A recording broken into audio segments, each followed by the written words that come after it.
everyone. Welcome to our weekly identity check here at Lane of Roses, where we talk about who God is, who He says we are, and how those two truths change the way that we live our lives. And this week, our community identity check is God is unconditional love.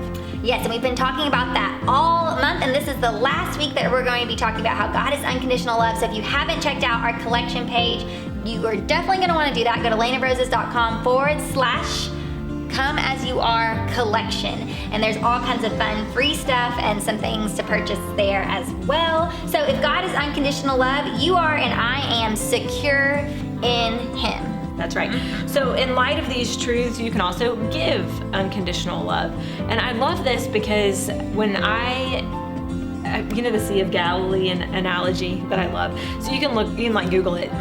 So there is the Sea of Galilee. The Jordan River goes through the Sea of Galilee and goes through and dead ends in the Dead Sea. So when the water is going in and out, you're receiving and giving. The Sea of Galilee is lush and gorgeous. There's fish, but the Dead Sea is dead because it's one direction. Yeah. So if you receive, so it's like I want to be like the Sea of Galilee, lush and vibrant, right? So receive God's love and then give it away, and then you stay healthy. And I love that. That's my favorite example of that. And to be able to receive, to be able to give this crazy, godly, radical love away, you do have to receive it for yourself. Yep. It has to start with the source, which is God. So you have to learn, and that's, we talk about that in a podcast that you can check out, but just how hard it can be to receive God's love sometimes. Yeah, we were talking about that yesterday. Yeah.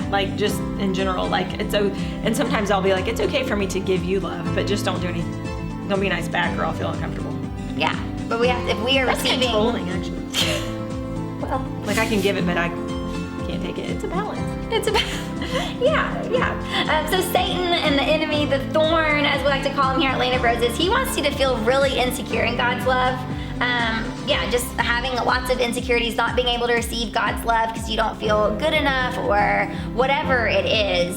And so he wants you to feel really insecure. He wants to stop you from receiving it for yourself, because he knows if he can stop you from receiving God's love for yourself, then you're not going to be able to show that love to the world. And if you read, what was the scripture we were reading out of yesterday? 1 John 4, I think. It talks about, was it 4?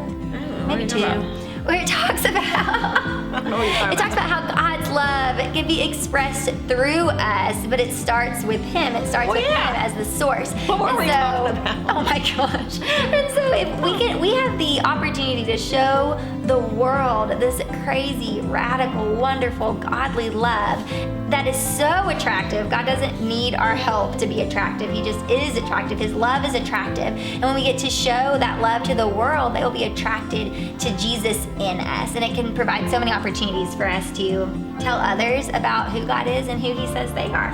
So 1 John 3:16 says, we know what real love is. I love that, real love, because Jesus gave up His life for us. So we ought to give up our lives for our brothers and sisters. So it's that. It was 1 John 3. 1 John. That's where it was. Not 2, not 4, 3.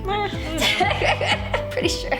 Sorry, we have that little search button in our Bible app. Yeah.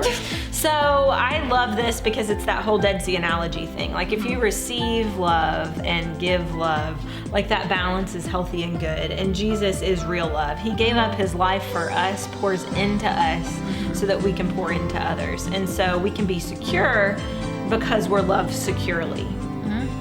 Love that. As always, we want to hear from you. What is God teaching you about who He is, His character, who He says that you are as His creation, and how are those truths changing the way that you live your life? So let us know. You can comment, you can message us. We always love hearing your identity checks. I love it. Yeah, bring it on, is what I say. So this is Katie and Rebecca here, helping you remember who God is and who He says you are. We hope you feel encouraged to live out your God-given true identity this week. You bet.